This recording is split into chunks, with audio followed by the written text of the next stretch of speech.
일반적인 볼린저 밴드의 매매 전략은 하단선을 터치했을 때 매수 포지션에 진입하고 상단선을 터치했을 때 매도 포지션을 가져가는데, 볼린저 밴드를 쓰다 보면 가끔씩 볼린저 밴드를 이탈하거나 돌파하는 경우, 이럴 때는 어떤 식으로 매매를 하시나요? 경험이 많은 트레이더라면 볼린저 밴드 지표를 이미 사용해 보셨거나 들어보신 적이 있을 겁니다. 그런데 볼린저 밴드 지표를 역추세 지표로만 이용하는 사람들은 절대적으로 수익을 볼 수가 없다는 걸 느끼셨을 거예요. 왜냐하면 볼린저 밴드의 상단선, 하단선에 도달한다고 해서 100%의 확률로 가격의 반전이 일어나지 않기 때문이죠. 가격은 무조건 지표를 따라가지 않습니다. 그래서 여러분들 중에 볼린저 밴드를 사용하면서 3번 이상 투자에 실패를 하셨다면 엄청나게 도움이 될 만한 비밀 전략을 공유해 드리겠습니다. 먼저 트레이딩 뷰나 사용하는 거래소 차트에 가서 지표 탭을 클릭하고 볼린저 밴드를 검색해 줍니다. 트레이딩 뷰는 알파벳으로 BB라고 검색을 해도 나오니 참고해 주시고요. 그리고 선을 더블 클릭하면 취향에 맞게 상하단선을 좀 더 선명하게 바꾸셔도 됩니다. 저는 기본 틀을 그대로 냅두고 선명도만 조금 올려서 설정을 해보도록 하겠습니다. 자, 이렇게 되면 볼린저 밴드를 이용해서 매매 돌입할 준비는 전부 끝났습니다. 자, 그러면 바로 실전으로 들어가 보겠습니다. 비밀 전략을 배우기 전에 첫 번째로 알아야 할 부분은 볼린저 밴드의 일반 사용법입니다. 볼린저 밴드 상단선과 하단선, 그리고 중심선 총 3개로 구성이 되어 있으며, 일반적인 사용법으로는 볼린저 밴드의 하단선을 터치했을 때 매수를 합니다. 그리고 가격이 급등하면 볼린저 밴드의 중앙선에서 1차 분할 매도, 그리고 상단선을 터치했을 때는 전량 매도를 하는 게 가장 일반적인 사용법입니다. 볼린저 밴드를 사용하는 이유는 일반적으로 20일 이동평균선 표준편차 2로 설정한 볼린저 밴드는 95%의 확률로 가격이 볼린저 밴드 안에서만 움직입니다.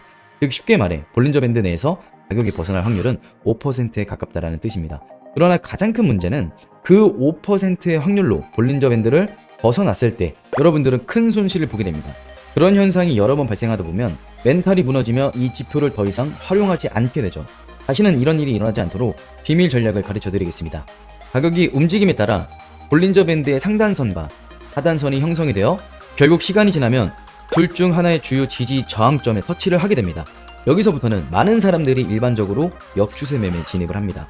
하지만 볼린저 밴드 상단 또는 하단선을 돌파하는 순간이 온다면 이렇게 반대 방향으로 진입한 거래자는 상당한 금액의 손실을 입었을 겁니다. 5%의 확률로 볼린저 밴드의 상하단선을 벗어나는 순간을 레그 현상이라고 부르는데, 우리는 이 5% 확률 구간을 활용해서 큰 수익을 가져갈 수 있는 전략을 배울 겁니다. 예시를 보여드리면 현재 꽤 괜찮은 크기의 몸통 캔들이 볼린저 밴드의 상단을 돌파하는 흐름이 나왔습니다. 이제 발생할 수 있는 시나리오는 총 2가지입니다. 가격이 볼린저 밴드의 상단선 안으로 다시 들어오거나 아니면 레그 현상을 유지하며 상단선을 타고 올라갑니다. 하지만 몸체 대부분이 넘어가지 못한 캔들은 높은 확률로 가격이 풀백되어 다시 밴드 안으로 들어옴과 동시에 손실을 보게 됩니다.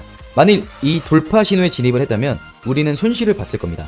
우리가 찾는 캔들은 볼린저 밴드의 내부에서 움직이다가 몸체의 절반 가까이가 볼린저 밴드의 밖으로 처음 넘겨준 형태의 캔들을 찾아야 합니다. 다른 예시를 보여드리겠습니다. 볼린저 밴드의 상단선을 절반 가까이 몸통이 돌파한 상태로 마감한 캔들이 나타났습니다.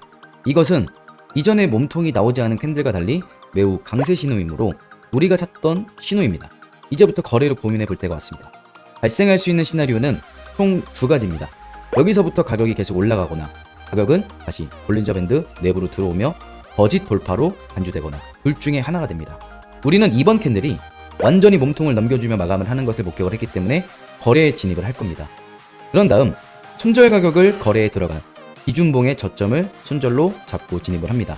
이렇게 되면 가격이 살짝 풀백되어 볼린저 밴드 상단에 걸치며 반등이 나오더라도 내 손절가에 도달하지 않고 여전히 이익을 얻습니다. 그리고 볼린저 밴드 내부에서 머물다가 상단선을 첫 번째 시도로 돌파한 캔들이라면 잘못된 돌파의 가능성이 매우 낮습니다. 그러나 만일의 경우 가격이 반전을 해서 하락을 하더라도 손절 기준이라는 게 생겨났습니다. 이제 진입을 했다면 매도 전략을 찾아야 합니다. 돌파와 함께 볼린저 밴드가 확산의 형태로 벌어진다면 큰 추세가 펼쳐지는 경향이 있습니다. 그리고 이 상승이 종결되는 구간으로 판단하는 지점은 몸체의 전부가 볼린저 밴드 상단 안으로 들어오며 캔들이 마감을 할 때 우리는 포지션을 종료합니다. 이 방법에서 가장 주의할 점은 볼린저 밴드의 첫 이탈 자리에서만 들어가는 게 좋습니다. 자, 예를 들어 가격이 볼린저 밴드가 좁혀지며 내부에서 머무는 횡보 구간에 있다가 첫 이탈과 함께 몸체 절반 가까이 돌파를 한 상태로 레그 현상이 일어나는 경우는 좋은 신호로 해석을 할 수가 있습니다. 레그 현상이 일어났고 처음 시세가 분출된 이후에 2차 시도 혹은 3차 시도로 이탈하는 자리에서는 손익비적으로 좋은 자리가 될 수 없습니다. 따라서 우리는 볼린저 밴드가 축소하며 횡보하는 구간 이후에 첫 이탈 자리에서만 이 기법을 사용할 겁니다. 이번엔 반대로 하락의 경우를 예시로 들어보겠습니다. 가격이 움직이며 볼린저 밴드 하단선을 몸체 절반 가까이 이탈한 음봉 캔들이 출현했습니다. 우리는 매우 강세의 하락 신호를 발견했기 때문에 지금의 음봉을 기준봉으로 잡고 숏 포지션에 진입을 합니다. 그리고 이번엔 롱 포지션과 반대로 기준봉의 고점을 손절 가격으로 잡고 어떤 식으로 흘러갈지 기다립니다. 이후의 가격은 볼린저 밴드의 레그를 유지하며 하락을 이어가다가 볼린저 밴드 하단선 안으로 다시 들어왔을 때 하락의 종결 신호로 숏 포지션을 종료합니다. 이 전략을 통해 우리는 큰 추세에 대한 이익을 얻는 방법을 배우게 됐습니다. 이 전략은 한 번만 성공하더라도 엄청난 수익을 거둘 수가 있는 전략입니다. 그리고 손절가 또한 짧기 때문에 앞으로 일어날 거대한 추세에 비해 손익비가 좋다는 장점이 있습니다.